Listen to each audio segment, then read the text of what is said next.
Good evening, everyone, and welcome to Around South Jersey. My special guest tonight is Newell Branin, and Newell is the president and CEO of the Soccer Association. But here today we're talking about something that our good friend Terry Pangburn, who passed away about a year and 8 months ago, somewhere around there, was really one of the people. You also and the Mitchell guy, were you the three that started No Little Memories? Yeah, actually Keith Mitchell started it, and then added Terry, and then I as well.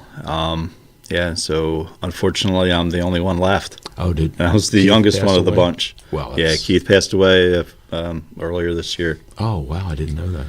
Well, thank God you're here. Well, thank to Terry, who gave me most of the information I know. So he was amazing, wasn't he? Yeah. My goodness. No matter what you wanted to know, Terry Pangburn knew it. And or was able to find it out somehow. Yeah, he was wonderful at that.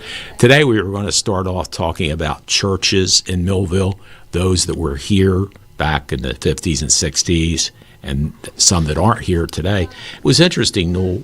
Let's start with the Methodist churches, because there was plenty of them. Lots of them. And yes. you had reminded me when we were talking about Broad Street Methodist. I had forgotten that was there. I actually was best man in a wedding there back in the 60s. So I do remember being in that church. My in-laws were married there. Oh, were they really? Yeah.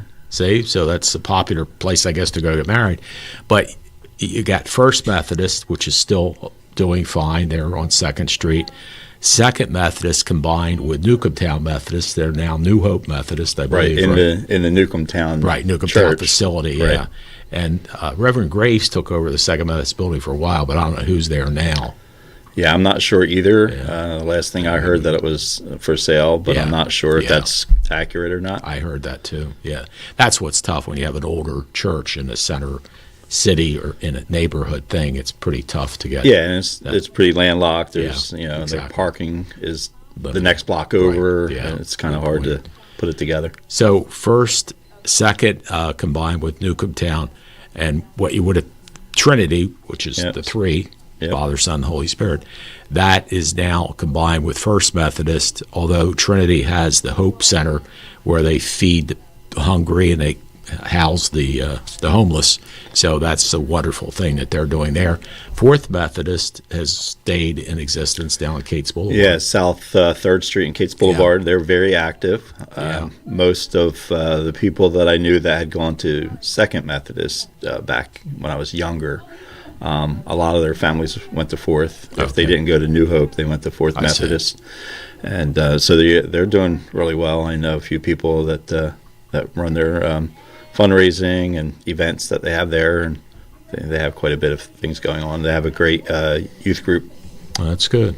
And of course you got the two on the west side. You have West Side Methodist, which is close to Western School. It was diagonally across the street. Yeah, it was my assembly hall. So inside gym when it rained, because Western School didn't have a gym. Yeah. So if we couldn't play outside on the playground, we went over in their fellowship hall. That's nice. Yeah, and that's when we had assemblies there in the church in the sanctuary.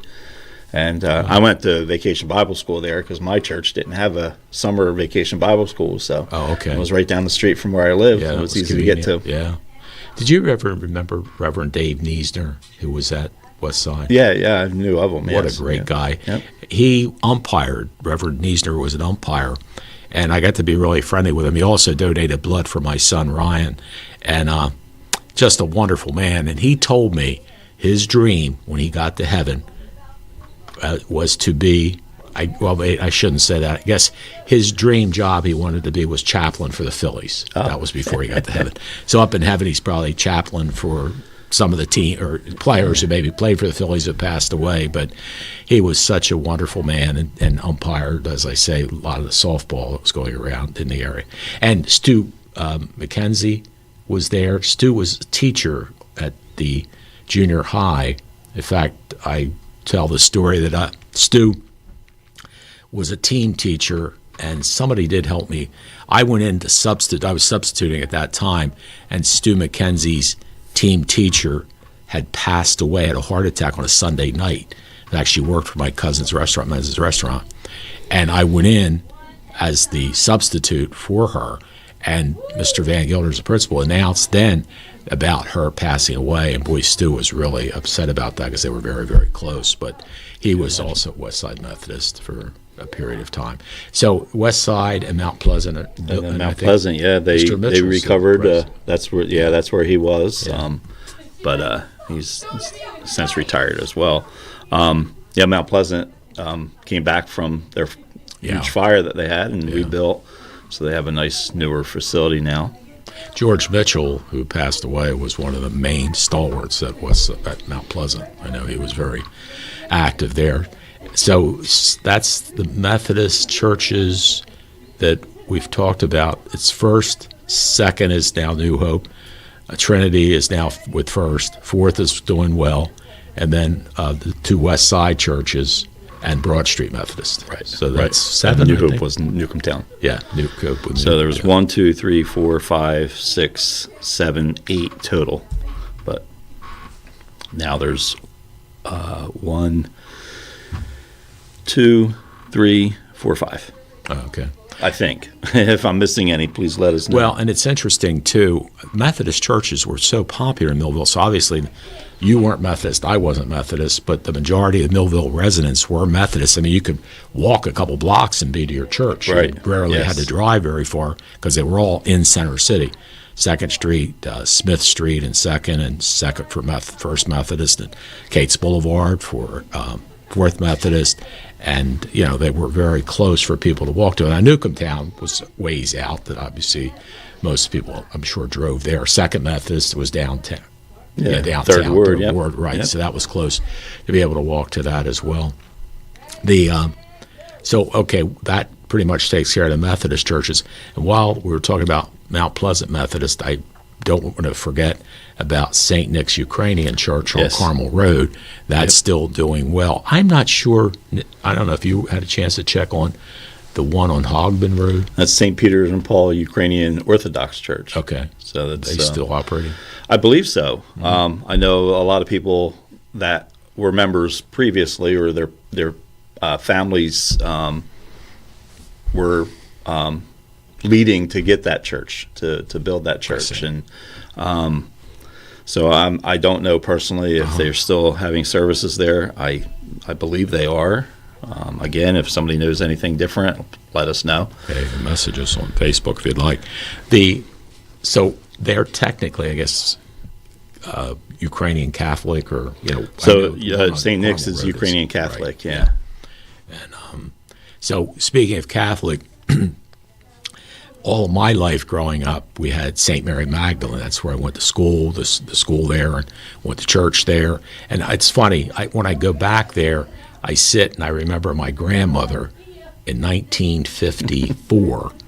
She and I went to the church. It was the dedication. That's when it opened, 1954. And I see the cornerstone.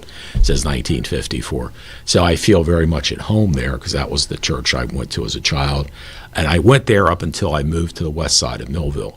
And that was the situation. When you're on the west side of Millville, you then went to St. John Bosco Church. So there were two churches, Catholic churches in Millville. They were both doing very, very well, both very crowded. And now St. John Bosco is it's a center for women with alcohol and drug problems. Right. And so that's no longer a church.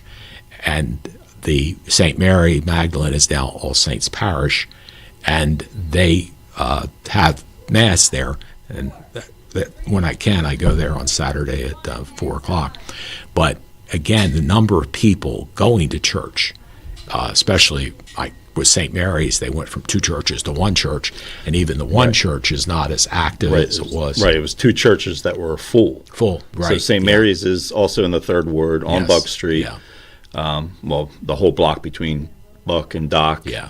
And Depot, and Powell, right? Yeah. So, and then they had a parking lot that was behind the church that was full. Yes. You couldn't get a parking. They had many parking lots around the vicinity of the church. They were always full. Yeah. Street parking was, solid for blocks around the church, and then St. John Bosco had a huge lot that was the whole block between Main and Ferreton Road, almost. Yeah. And that was always packed. Yeah. Now I don't even know if they fill up St. Mary's or Well, when the I parking go lot behind it. I go to the 4 o'clock mass because I'm not a morning person. Right. That's when I'm there, and there's not a whole lot, maybe 60 people or so that go, and I park behind the old food center parking lot there, that Right. little lot there, because I go in that It's side. easy. It's right close to. So I go in that side of the church, and again, it's not just Millville; it's everywhere. Oh, yeah. It's people. I guess the thing that we could philosophize about or philosophically talk about is why aren't people going to church? Is it the younger people? And as I look at St. Mary's, most of the people there are older people, and certainly I'm one of the oldest, I'm sure. So, and the other thing that hurt St. Mary Magdalene was when the school closed, no longer getting the kids coming, Right. and the altar boys and the different services and stuff. In fact, to Father Idler's credit, he does everything himself. He does. I mean, Wow. there is I guess a deacon who does readings for the first reading and the gospel reading, but he does candle lighting, and he goes and has to give the communion out and all that kind of stuff. There's no altar boys. Now, a couple of weeks ago, on that aspect of Catholic Church, Charlie Flickinger and I went up to St. Joseph's Church in Hamilton. My friend Dave Rivera, Father Dave Rivera, is the priest up there, and he and I used to serve on the Complete Care Board of Directors when he was associate priest in Bridgeton. He's now the pastor, and he's only in his mid-30s. He has St. Joe, and I don't know his other church he has. There's 2 churches up there that he has. Now, they were crowded. His church holds 600 people, gigantic church. Wow. He had probably 250 people for the Saturday night service. But again, as I looked around, there are people my age. I worry about the churches as, your kid's age, my kid's age. I don't know if your kids go to church. I don't think mine do. So, I mean, as I look at it, the younger generation doesn't seem to go like, the older people do. So I don't know where churches are going. Yeah, it's definitely across the board. Yeah. And talking about the age, that's one thing that my church is concerned of, because You're one of the young ones at your church. well, you sort of, but St. Paul's Lutheran Church, is right? his church. And that's our membership is older. Our right. mean age is probably older than me. Sure. Yeah. And it's getting the younger generations in, and it's just for an example, our church we have Sunday school once a month because there's not enough kids to keep them coming in, and they don't, they're spread out. The families are from other, not just Millville, so to get them there, and our youth group is not doing anything right now because our Sunday school age is young, very young, but we are getting them back. So that's kind of a good thing. It's growing, so that's good. And we have a very active and interested teacher for the Sunday school. So she's getting them involved, and that's really good for us. So we're grateful for that. But so that's another church that we can mention. It's St. Paul's Lutheran Church. That's at Third and Mulberry, the one with the railroad tracks that go in front. Everybody knows that one. And we're doing a lot of things with the community. So we've opened for the neighborhood community. So we have a lot of neighbors, like literal neighbors that are live near us, that just walk over to the service each Sunday. And then we give out food afterwards after the service to anybody that needs it. So they appreciate that, of course. What you were saying, I'm sorry, what you were saying about the getting people involved and having to do multiple tasks, and so the Catholics are altar boys. Right. It's the acolyte. We haven't had an acolyte in quite some time. That's because like of an that. altar boy there, right? Too, right. Yeah. Right, so we have to share. There's people that light the candles, and then the pastor does everything else. And then there's a lay reader that reads the lessons, and then help with communion. And that's about it. But there's usually the acolyte does a lot of other things, and we don't have that. Well, while we're talking about diminishing population, New Life Outreach Ministry does very well, and so does my cousin Bobby Bledsoe's Dwelling Place Church. And Cumberland County Community Church too. As I think of those, and the Nazarene Church, I don't want to forget that, because John Murky is a fantastic person. But I think some of that goes to do with the type of religion where they're like Reverend Myers is phenomenal. I mean, he's just a great speaker and charismatic, and you want to sit and listen and things like that. Where sometimes you don't get that in some of the other places. Reverend Roggio is a good guy, and is pretty. And as I mentioned, I really like John Murky. Those and Bobby Bledsoe. Bobby's really started from scratch with Dwelling Place Ministries. Now, here's something. Bobby started up at Surratt's. For all of us old people from Millville, that was Surratt's Auto Mart, 801 North High Street in Millville, and then it became some video store, right? Blockbuster? It was Blockbuster. The last video store it was Blockbuster before the church. Yeah. But it was... then it was a Cornerstone church. That's church. Right, yes. Reverend, and then they moved Graves. to Second and yes, that's right. Second Methodist. I forgot about that. Now they're in Vineland, I believe. Yes, they are, yeah. But I mean, Bobby's got people coming. In fact, this is interesting when you think about it. To Bobby's credit, Dwelling Place Ministries outgrew the 801 North High Street, and they purchased the Presbyterian Church in Millville. And what a beautiful church the Presbyterian Church is. It's a gorgeous church. And Presbyterian went out of business. There's no longer a Presbyterian church in the city of Millville. So, like I say, Dwelling Place Ministries is now in that church. I'm not sure about the Baptist church. I know that's close by, and the Episcopal. Yeah, it's the last thing I've known that they're still active. Okay. I know the Baptist church has another church that comes in as well and uses their facility on different days. Right. And then I believe the Episcopal church does as well. Okay. They have another group that comes in. That's the little one on Sassafras Street between 2nd and 3rd. Right. A lot of people forget about that one. And then Central Baptist is on the corner of 2nd and Sassafras. Yes, right. It's so that's one of the steeples that you see going down 2nd Street. So you have First Methodist, Presbyterian, which is now the Dwelling Place, Central Baptist, and then Trinity on the other side of Main Street. Yeah. Yep. Of course, Trinity is no longer active as a church, but it does lead me to something I want to talk about, but we're going to take a commercial message break. We'll be back to talk about more on Millville memories, about the churches that are still here and those that went by the wayside, and many other Millville things right after these messages. More than a century ago, General Tire was born, right here in America. Since then, we've made a name for ourselves by making tires you can depend on. Tires built to handle any road this country can throw at them, and relied on by every kind of driver. So you know that no matter where life takes you, with General Tire, anywhere is possible. At Mintz Insurance, we're proud to have been serving our customers for nearly 80 years, offering 30 different insurance products for your auto, home, and business. And to help ensure that you're getting the best rates possible, we give you up to 3 quotes for every policy, so you can choose what's right for you. At Mintz, we're part of the community, local representatives, supporting events, and proud of it. It's part of who we are. Mintz Insurance. Call today and find out how we can help you save on insurance, or visit us at mintzinsurance.com. In South Jersey, we do things our own way. We say things out loud, face things head on, and never back down. And that's how we fight cancer.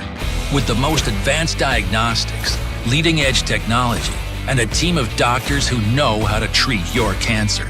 And most importantly, we do it right here at the Frank and Edith Scarpa Cancer Center, Vineland, and the Leading Edge Cancer Center, Mullica Hill.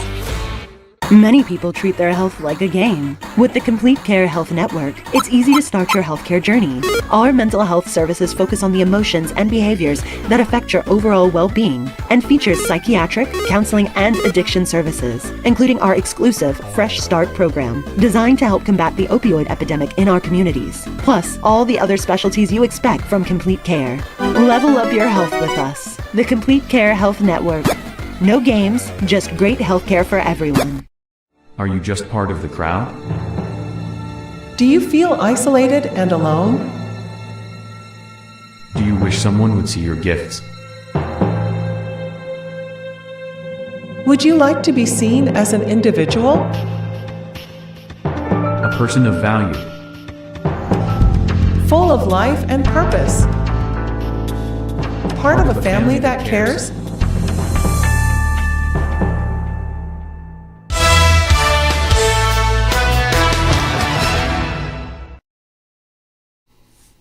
Welcome back to Around South Jersey. Jim Quinn along with Newell Branin. And tonight we're doing Millville Memories. And we started out the program talking about churches that were here, are here, and, you know, that's the way it's going so far. Again, when you look at those that are doing well, we mentioned New Life, who you just saw their commercial. They do extremely well. In fact, they televise their masses all over the Delaware Valley. They're on a Philadelphia TV station, have been for years and years. And Reverend Myers was in the entertainment business before he became a minister. So he's got that ability to, be very charismatic and that type of thing. And I find, for me, I've got ADD, and I get bored easy. It's very tough for me to stay focused. Now, Steve Schuster was one of my very favorite ministers in the entire world. He would keep me focused because his sermon had a message to it. It was, something. Here's one of the sermons he gives, and this is about me. He said, "Are you the person when you go out to dinner and the check comes, you pick up the check?" I'm going, "Yep, that's me." And he said, "If the other couple say, 'Can we split the check?' you say no." I'm going, "Yep, that's me." And he said, "And if the other couple said, 'Can we at least leave the tip?' and you say no." I'm going, "Yep, that's me." So basically what he's talking about is I'm a good giver, but I'm not a good receiver, because I have a hard time for people giving me stuff. I really do. I want to be the one to give. And I don't think that's a bad thing, but by the same token, he was trying to explain how important it is to receive as well. And that still sticks in my mind. And there were many others that he gave that related to me today, to you today. I find that I'm not into the history, and that gets boring for me. Now, my friend Charlie Flickinger, he's great at that. We sit at Mass, and he totally understands all the 3,000 years ago and all this kind of stuff. And I'm like, and I went to Catholic, sir. I'll bet you, going to St. Mary Magdalene for 8 years, I went to church every single day, Monday through Friday, before we went to school. So I put a lot of time into those pews at St. Mary Magdalene Church. And I really, in fact, I was fortunate. I enjoyed the church a lot, and the school especially. In fact, I saw two of the nuns on Saturday night at an event I'm going to talk about shortly at Vineland, and their Sisters of Mercy. No, Daughters of Mercy. I'm sorry, Daughters of Mercy. They were my nuns. I loved them. They were fabulous, and I just got so much out of going to St. Mary Magdalene School. And fortunately for me, in the church, I was an altar boy. I was the captain of the patrol boys. I sort of got my leadership skills going at St. Mary Magdalene School. And, of course, for me, luckily, they continued throughout most of my life. But as I look at that, I see what is there. But again, with the school closed, and I was fortunate. And what was interesting, Father Paul Oshevsky had called me up, and he said, "Jim, would you come and be a speaker at the closing ceremony of the school?" And it was at the church, in the church. I said, "I would love to." Then at the last minute, he couldn't make it. So I ran the whole program, and I gave the speech, which I was honored to do, because I went there. My dad went there. My grandpa went there. My son went there. So the four traditions of Quinn family was there. And I got to talk about how special the school was to me. It really was. And, I'm really sorry that it had to close up. But that, again, hurts the number of people going to All Saints Parish, because there's no kids in the school. And it hurts, as we talked about, to get altar boys, because there's no kids affiliated with the church to speak of. Not that children don't come. I see some young ones who come with their parents. But going to the school, Yeah. your family was required, well, not really required, but encouraged to be involved in the church as well. Well, so see, the other thing too, as a Catholic, you're supposed to go to church every Sunday. If you don't go to church and you're not sick, it's a mortal sin. So we had that pounded on our heads, and that's something, I guess. But then you could go to confession and erase the sins and, start over again. Yeah, start over again. But yeah, so all the kids, I mean, the school was full. Yeah. So those families now were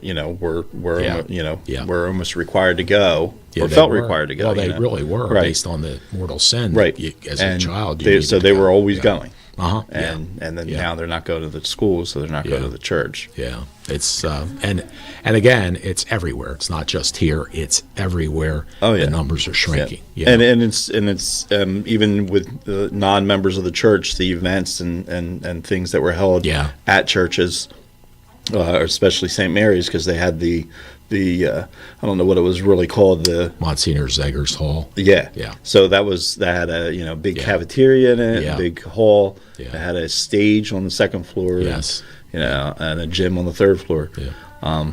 So that's where I went to school. So that was your school, right? Before the other school was built, right? Yeah. So and that's no longer even physically there. No. Now the good news from what I hear is the All Saints Parish got a good amount of money when they sold the property, St. John Bosco, and I think they're going to build a new facility there. Yeah, I heard that.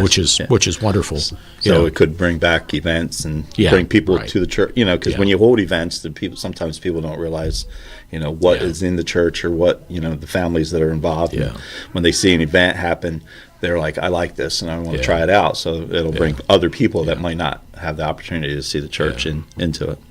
I know when I always tell this story, and it's true. I think Father Polashevsky was the pastor of St. John Bosco at the time. But anyway, I'm not a morning person, so I would go to St. John Bosco Mass, I think it was at 5 o'clock. And Steve Schuster had a Saturday Night Alive service, like at 6:30. So I'd go to St. John Bosco at 5. And then I would go over to Steve's First Methodist Church at 6:30. And at the end of the night, I would look up and I'd say, God, thank you for the doubleheader blessing, because they were both great sermons. I gained a lot. I felt fulfilled when I came out of there. And I was very, very fortunate to have both of them there. It was interesting a couple of weeks ago when I went to St. Joseph's Church in Hamilton. As I mentioned, Father Dave Rivera is my friend. He did a fabulous job, and it was neat too. After service was over, I told Father Charlie Flickinger went with me that we were going to take him out to dinner. So we went to Liano's restaurant for dinner, and he was like a rock star. When he walked in, oh, Father, Father, Father, which was wonderful to see because he's very, very warm and friendly. And even at the end, this is one of the bonuses the priest gets. Right at the end, they brought him a piece of chocolate cake about 8 layers high. Wow. And he did share it with Charlie. I was being a good boy. I didn't have any of it. But, that's something that I was happy for him and happy for the people in Hamilton. But, again, talking about that, there is a shortage of priests, very much so. And he's in his mid-30s, and he's pastor of 2 churches in Hamilton. It's just one of those situations where it's very difficult to get men into the priesthood. In fact, when we go to church, we have a prayer we say to encourage people, men to think about, and have the families encourage their guy in their family, their son, to think about becoming a priest. Of course, the difficult thing with the Catholic Church is only men can be priests. At least with Protestant churches, women can be ministers, so that gives you a little better selection. Your person's a minister, or is a woman, right? Yes, but there's still a shortage all around. So there's before we had Pastor Karen Bernhardt as ours, we had a long time without one. Oh, wow! Yeah, and that wasn't even that long as it was prior to that. So the last one we had before moved because their family husband got a job. Yeah, it's a very nice lady. I do remember. Right, her. and her husband got a job and had to move. So unfortunately we lost her then, and so then we had a time in between that we had. It took a while to find somebody. And our pastor now we're sharing her with another church, another Lutheran church too. So because they don't have one, and they were unable to replace them. So yeah, well, you're right. I mean, finding clergy in any church is not easy, whether whichever denomination it may be, and it's something that you need a calling to be able to do. And fortunately, there are some wonderful ministers in Millville, and we're fortunate to have them. This is Millville Memories. When we come back, I think we're going to switch up and talk about some other things about the city of Millville in the past and things like that. So Newell Branin and I will be back right after these messages. The most important decisions a family can make are usually made around the kitchen table. At DeMarco Luisi Funeral Home, we believe pre-planning and the difficult decisions you face with the loss of a loved one should also be made around the comfort of a table, like a family. Our friendly, kind, and compassionate staff is committed to helping you get through this most difficult time. In your time of need, trust DeMarco Luisi Funeral Home, Vineland.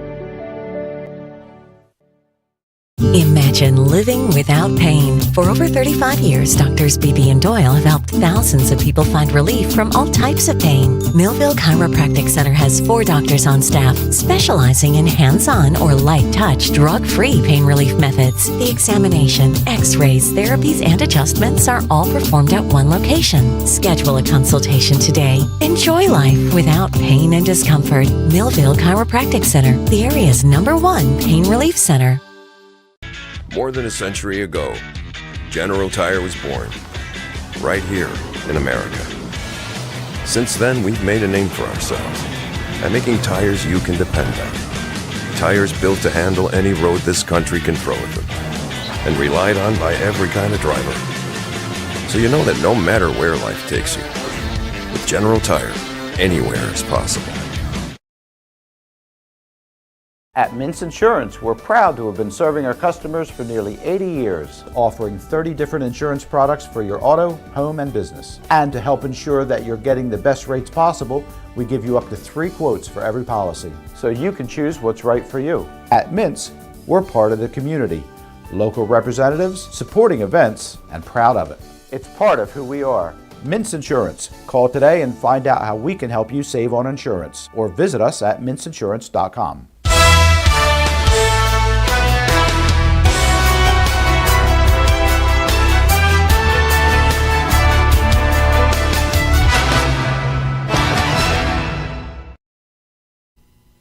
Welcome back to Around South Jersey, and thank God Newell is here because he's young and bright, because he said, Jim, we still have some more churches to talk about, and we do.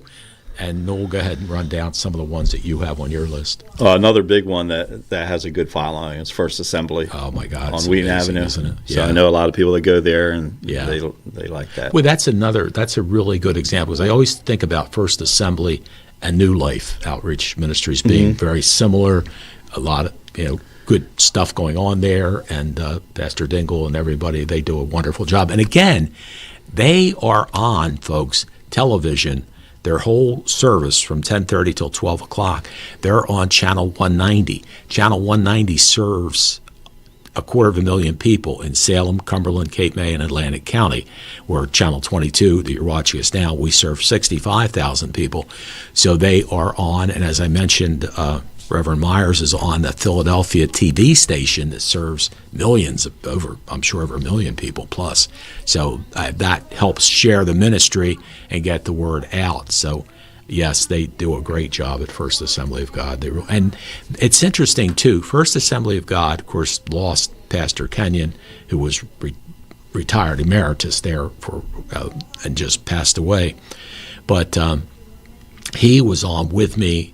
I've been running the local cable channel for 47 years, and he was here when I got here. In fact, he was already on Channel 4, it was then, Heron Cable TV, and I took over leasing that. And he was and then shortly after that, I got St. Mary Magdalene Church on. So those two, when St. Mary's is still on, First Assembly is still on, but First Assembly wanted to expand, which was great, their coverage of where they are. So those two churches have been on for a long, long time. And I certainly appreciate it. I'm sure that people enjoy watching the service that can't get out to the service. Another thing, too, Noel, that's happened with the internet and everything else, a lot of people live stream. You do, Yeah. don't you, Yes. Yeah, we do. Yeah. Yeah. On Facebook or? Yeah, on our Facebook page. Right. Yep. Yeah. Yep. So, I mean, that's a good thing. Kind of going back to what when you were talking about Pastor Kenyon being here. He was literally here. It was his church was right next door. He was, yeah. Yeah, that way. Yes, Sorry. exactly. Yeah, that's right. But yeah, the Gospel Lighthouse Church, is that what it was called? I think that's what it started. That was on High Street, and right. then moved to created First Assembly. Yeah, beautiful church on Yep. Wheaton Avenue. Mm-hmm. You know, that's nice. It was interesting. Noel had mentioned, and I'd forgotten about it. There was a synagogue in Millville. Tell them where it was. On North 3rd Street and East Oak Street, right Yeah. on the corner. Yeah. It was called Beth Hiddle Synagogue. But It's now the Unity Fellowship Church, I believe. I Yeah. think they're still active. We I don't see people there because I'm in my church when they're church, their I think. service, yeah. So, Yeah, I mean, it's interesting. Millville, my Jewish friends, a lot of them were business people. Friedman, Aronoff, that type of stuff. Right. And the population didn't expand, I guess, and there's just no synagogue. There's a nice one in Vineland, and I think there's one in Carmel Synagogue as well. So I don't know if there's one in Bridgeton, but, again, the number of people, the church or the synagogue, how many they need is as many churches. It's dwindling, for the number of people that go there. And you had some others too. yeah, Bethel AME Church on South 5th Street. I really They're pretty enjoyed- active. I went there a lot for services when they had dedications. This I'll never forget. I was the mayor, and I forget who the minister was, but I was sitting like in the front row, and when they were going for collection, he said, "Okay, everybody in the front row, I want $100 donation," and I went. Luckily, I had $100 in my wallet. I said, "Okay," but it was cute how they, were able to get the donations, and he handled it pretty neat as well. But he was a good guy. Another one is the Church of the Resurrection. It's the Episcopal Church. It's at 15th and Main, I think. That's where right. the Nazarene used to be. Yes, exactly. Yeah, that's right. I forgot about that. And Open Bible Baptist is, I believe, further out on East Main, closer to the city line. And then the little Lighthouse Church, I'm not sure if that's still called that. That was on East Broad. Broad, just past Oakview Apartments. Yes, right, Oakview Apartments, yeah. So I think we covered them all. There might be Yeah. one or two If little we missed smaller one, ones. sorry, Yeah. but Let us these are know. the major ones that we know. But something was interesting today, or yesterday, whatever. I was riding down High Street, and I looked next to Kavanaugh Law Firm. There's an empty lot there. Well, I think about it. I don't know how many years ago it was. I owned that building. That was Millville Tire Firestone. I bought the building, and I had a dollar store as a tenant in that building. And that had to be at least 20-some years ago. And what's sad is that vacant lot is still vacant. There is nothing on there whatsoever, nothing. And there was two lots there, right? Yes, There's a yes, smaller it one was in big. between Yes, BJ right. Roasters Yes, and yeah, Firestone that's true. Building. Yeah, so both.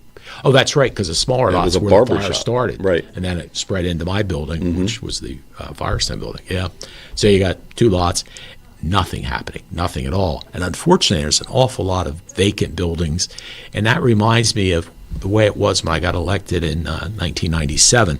About half of the downtown buildings were empty.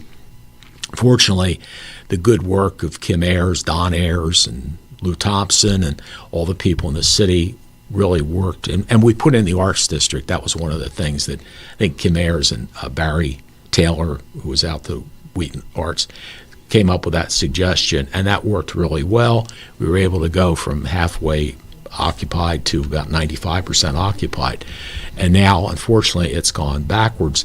But Newell and I, before we went on the air, we were talking about the shopping center that we're familiar with in Deptford. It's next to the Outback Steakhouse in Deptford. Tell them what was in that shopping center and what's there now. Bye Bye Baby, Bed Bath & Beyond, and the Christmas shop. And there's nothing there now. Yeah, they're all empty. business. Yeah, All out of I think they were doing some work their facade, the front. So there's some rumors of something going in there, but nothing has happened yet. Yeah, it's really, when you think about it, Amazon and all of the delivery stuff at people's homes have hurt the brick and mortar stores. I don't care what town you're in, where you are.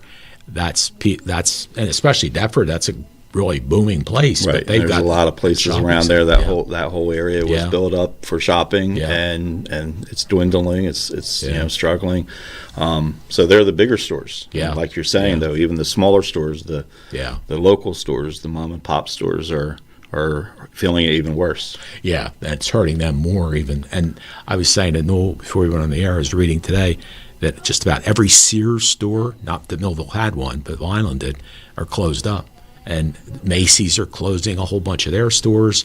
Please, Boscov's, don't close, because that's where I go to get all my stuff, Boscov's, for what I need. And it's a shame as you see the demise of the mom and pop stores. And again, Amazon and those type of home shopping where you can go online and order everything. One good thing, with the mom and pops and the smaller ones and the few that we have still, and some that may be coming soon, they're specialty places, so you can't get those things somewhere else. Yeah, that's true. Or like OK Watch Shop. Yeah, that's a treasure right there. So, boy, speaking of treasures, though, we lost a big treasure. Hal Hardware. Yes. Oh, yeah. That was a shame. But Greg Erber got a person who was willing to buy it, and the guy who bought it's buying everything. Been wanting to retire anyway. Yeah, so that's true. It worked out well. Turn down the deal. But I'll miss him, because I used to love to go in there and get things I needed and enjoy talking with Greg. Yeah. Oh, yeah. And it was a classic step back as soon as you walked in the door. It was the wood floors. Reminded me of Champions and Bannerman's feed store. Yeah. They were all the same. Yeah. They were all like that, and you couldn't get that anywhere else. Now you still have Latour Hardware in Vineland. That's one of the few hardware stores. Oh, and Hankins Hardware Store in Bridgeton. So you got a couple of hardware stores still around, but Millville lost their local one, but Millville has Lowe's. And the good news for Millville is Five Guys is coming. Yeah. So Union Lake Crossing is really filling in some of their gaps. Yes, they are. So we just had Fun City open. Yes. Five Guys is coming. Crumble Cookie, Skechers, sneakers, and Spear is using some of the space that was Pier 1 Imports. So they're filling up. There might be something else that I'm forgetting. One other new store will come in. Yeah. But that's great. I mean, that's good to see. And I'm happy that when I was the mayor, Mr. Goodman and I became friendly, got him to open up the shopping center, and it's still doing well. And again, I love Target. Target and Boscov's are two of my favorite places. And I do go to the yogurt place now because they have sugar-free yogurt. Right, yeah. So I get that. Factory. And you know what's nice? I get that, and I put blueberries and strawberries on it. And so it's pretty healthy, and it tastes good. So yeah. But who's open? We might as well segue to the custard places. Yes, Blinkers is open. Yes, I saw that. Yeah, Blinkers. They had a pretty good crowd the other night. It's going back Saturday night. Yeah, when it warmed up on Sunday. Yeah, that's true too. Yeah. Yep. So go to West Side. Yeah, that was my go-to place when I was little, and could ride my bike there. But even the family would stop there on the way. Flippers will be opening soon, I think. I love their banana ice cream or whatever it is that they have. And of course, Custard Corral will be opening soon. That's a great place. So we're fortunate. We have three really good custard stands in Millville, and of course the yogurt place at the Union Lake Crossing Shopping Center. Yep. And just we were talking about High Street. There's some improvements going on High Street. The FAF building. They're doing a nice job on the front. They're finishing that up. Yeah. They've been working on that for a long time. Redoing. It's 3 solid floors. Yeah, and it's 2 wide storefronts. So there's a lot of space. So they've been working on that for a while. Had some setbacks, I think. That delayed some stuff in the beginning, but it's looking good. So they've really fixed up the facade. So I'm sure the inside is going to look good as well. And then this one right here. I'm sorry, this one that you can see got the front redone next to the old Woolworths. So that's fixed up and looks nice. So hopefully it's going to be available to somebody to use. And what else? There's some activity in the old Clay College next to Winfield's. So that block, that's the same block. Been a lot of activity there. Block, yeah. The old across from the Lee Boy, it used to be Jack Goodwin's and a couple other stores that had been empty for a while, and all three of them are occupied, I believe now. That stuffed potato I hear about in the full potatoes. Is that what it's called? Yeah, that's up in the 200 block, building. the old Grant building. In the middle of the building. That's good. So I don't mean to advertise for them, but they got good potatoes. Anything that you want on them, they have signature ones that they have designed with toppings. But they're giant potatoes. They're the size of a small football, and baked potato. They open it up and put all kinds of toppings on it. Tuesdays they have a 2 for $25, I believe, deal. Oh, that's good. But I could barely eat one, so they're huge. So, but they're good. Got to remember I'll tell you what, some of the best food you're going to find is at Erica's Sweet Soulful Cafe. Oh my God, her food is delicious. Oh, speaking of delicious everything food, classy. Yeah, everything classy. Sweet Soulful Cafe. That's it. You got the first half, I got the second half, and I want to thank Erica. She does a fabulous job with Girl Let's Talk, and she's got a show coming up with another beauty contestant and things like that. But I wanted to congratulate Lynn Resch at Lynn's Deli. She was named as one of the businesses to be honored by the Millville Chamber of Commerce. And Lou Thompson, who's a guest with me coming up soon, he was named Pride in Millville Award winner, and Lou had a fabulous career in the city of Millville. And but I really enjoyed Lynn. As we've talked about, we're lucky in Millville. I mean, we talked about Erica's place, but you got Verna's place, Jim's Lunch, you got 10th Street Deli, and you got Lynn's, and you got Bruni's. I mean, we really are lucky, and they all have something really good. Yes, really good. Yep. Anyway, we're talking with Newell Branin. This is our Millville Memory Show. Tonight we were featuring churches, but now we're moving on a little bit to downtown Millville. We'll be back with more right after these messages. In South Jersey, we do things our own way. We say things out loud, face things head on, and never back down. And that's how we fight cancer. With the most advanced diagnostics, leading-edge technology, and a team of doctors who know how to treat your cancer. And most importantly, we do it right here at the Frank and Edith Scarpa Cancer Center, Vineland, and the Leading Edge Cancer Center, Mullica Hill. Many people treat their health like a game. With the Complete Care Health Network, it's easy to start your healthcare journey. Our mental health services focus on the emotions and behaviors that affect your overall well-being and features psychiatric, counseling, and addiction services, including our exclusive Fresh Start program, designed to help combat the opioid epidemic in our communities, plus all the other specialties you expect from Complete Care. Level up your health with us. The Complete Care Health Network. No games, just great healthcare for everyone. Are you just part of the crowd? Do you feel isolated and alone? Do you wish someone would see your gifts? Would you like to be seen as an individual? A person of value. Full of life and purpose.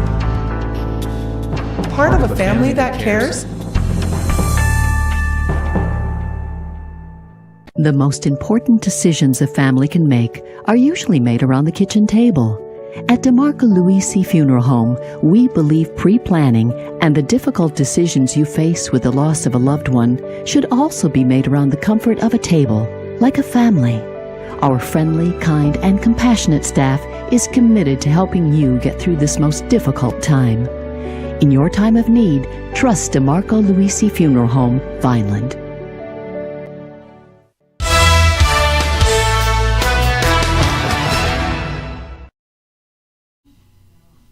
Welcome back to Around South Jersey.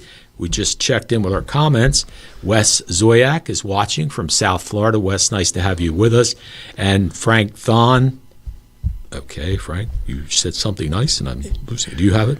Yeah. Frank liked the topic. He thought it was a good idea, and he commented one of our is a member of my church, so he mentioned one of our former pastors.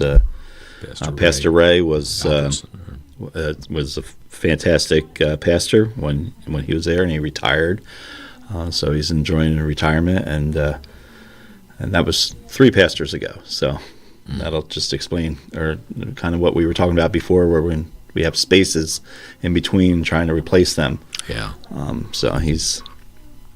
I'll tell you, one of the things too we didn't mention that's doing very, very well for High Street is the Levoy.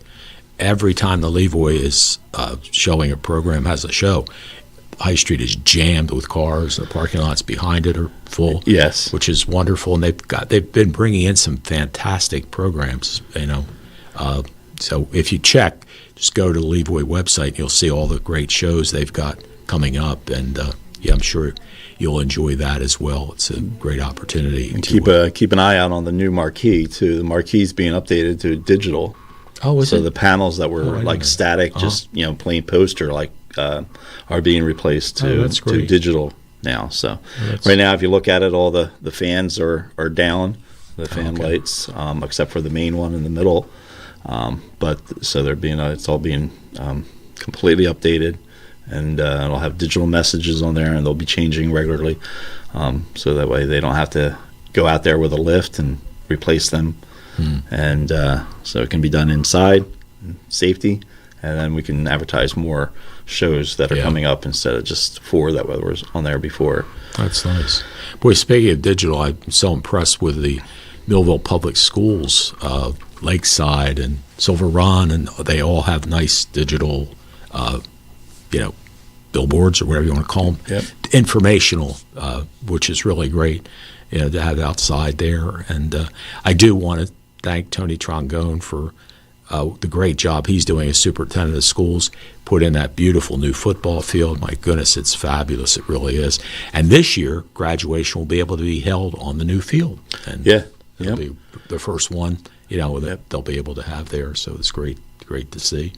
And their whole new, first football season there last year, and Pastor Kenyon, luckily we were lucky enough to have him there to dedicate it. Yeah, in fact, he loved that field and loved that football team. He sure did. In fact, the one game I went over to visit with him, and they carried him up, and he was in the press box on the far side of the press box. So, got to go over and shake hands with him, and he gave me one of his cards and stuff like that. And again, speaking of Reverend Kenyon, the Pride in Millville Award ceremony, they now have one that they're going to give, I think, to a minister in honor of Reverend Kenyon. Yeah. Yes, in his name. Yep. Yeah.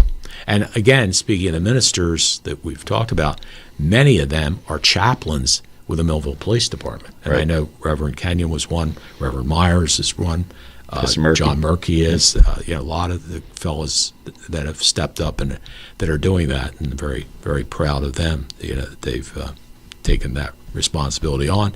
And your Aunt Linda said interesting topic, right? Yes, yep. She was a good lady. She worked for City Hall and did a wonderful job there. Yep. She really did. And, it's something where when you think of downtown, of any downtown, I don't care where it is. Although, you know what, I got to tell you, Hamilton is amazing. My goodness, there's so many restaurants, so much going on in downtown Hamilton. I don't know why, but they really are rocking and rolling, But there's a couple towns like Haddonfield as well. Collingswood. In Collingswood, yep. So they have that specialty, that little niche that everybody's going to and keeps it going. Yeah. Specialty restaurants are always a good draw. Yeah, they are. Other stores can play off of them. Yeah. In fact, I was really very pleased for Millville. During the period of time I was mayor, there was 3 towns selected to be showcased, and we went all over the state. The mayor of Collingswood, who was an attorney, the mayor of Red Bank, and myself. We went to different colleges, universities in the state to present what we've done to turn around the downtown. And in Millville, we had the state Main Street organization come and bring busloads of people down. And we had the National Main Street organization come to Millville at that time as well. Again, the Arts District was rocking and rolling. The stores were 95% occupied at that time. And that was in the early 2000s. What really did hurt, though, in fairness, I think 2008, the economy really went in the tank. Yes. That didn't help a lot, but until then, we had a lot of great response. And I'll tell you what, Gene and Mary Ann Cannon deserve a lot of credit, because right up at the Village on High, that was their idea, with those buildings and all that. And they've got one of the best vegan restaurants in South Jersey there with the Yes. Wildflower. Oh, my goodness. Thank you. Eric recently was a guest on my show, and he provided me with my dinner, and it was fabulous. I was telling Newell, I said, I could never be vegan because I don't cook. And you got to chop, you got to do all this stuff to prepare it. But, man, I'm not a big red meat eater at all. And basically, I guess, like a pescatarian, I enjoy seafood. But, oh, my goodness, the food was fabulous. White sweet potatoes and some other protein things with it and stuff like that. I was like, wow. This is something, too. If you ever, I'm in a situation, talking about food, where what you can do, and of course we're so pleased to have Wildflower here, is that there is a thing called Banza pasta that you can buy that's protein. And one of my friends, Jason Goldstein, he makes for me a tray of Banza macaroni and cheese. And oh my goodness, so good. And I can eat that. Regular mac and cheese I can't eat because I've had that sleeve surgery on the stomach, but this is really good. And again, protein is so important. When I go out, I usually try to get fish and 2 vegetables, and salad. So that's the things you should have. Carbs are not necessarily good for you, although they're good. They taste good, but they don't they're very help good. you. Yeah. They make us not we shouldn't have, but they are very good. There's no question about it. But, we're fortunate, as we talked about, in Millville with the luncheonettes. And I don't have, I wish Winfields were still here. Speaking of great restaurants, though, there's the Hotel Charlesworth is fabulous, and they are open now on Fridays and Saturdays and Sundays, but please make reservations because they're always packed, and it's some of the best food you will ever have. It really is. Sybil does a fabulous job down there. In fact, Sybil wants to get back on with me, so we'll have them back soon here on Channel 22, and have lots of good things going on. But Newell, how's everything with soccer? You all set? Yeah, spring season's coming up. Registration's still open for anybody that needs to register still. But yeah, spring season's coming up. We're ready. We had some delays because of the weather, and this week doesn't look any better. But hopefully we can get the season started in a couple weeks, and it'll be clear sailing from there on out. Fingers crossed, toes crossed, and we hope we don't have a wet spring, which it already is. So, how many athletes do you have approximately? This season there's a little over 351 between our travel teams and recreation. Well, somebody mentioned on our comments about the travel teams. It was interesting when I was coaching girls softball and boys little league. The travel teams had just started getting involved with the girls softball, and it was interesting because the 3 best pitchers in our league were with a traveling team. Right. So I got the all-star team, and I went and played, in state competition for the all-stars with number 4, 5, and 6 pitchers. Now, fortunately, they were very good too, and we did very well, and we won states and all that kind of stuff. But I do see where Little League, I guess the traveling teams are really cut into Little League because they are down numbers. The National Little League's gone and things like that. But everybody wants their child to go to the higher level if they can. So I understand it. I'm not necessarily 100% for it, but I understand why they do it. Yeah, there is. So a lot of times there's rules that they can't play in the city league if they're on a travel team. Sometimes some leagues require that, or disallow that. With soccer, there's no rule on that, so we do have some that are on a travel team, and they're younger, so they're still developing, so they play on rec as well. But somebody was saying that the travel teams will interfere with church services. Or you know what? That's a good point. We never had stuff on Sundays. No, right. Little League, you stop Saturday afternoon. That was it. But now soccer started that. You know that. That's what I've heard. Yeah.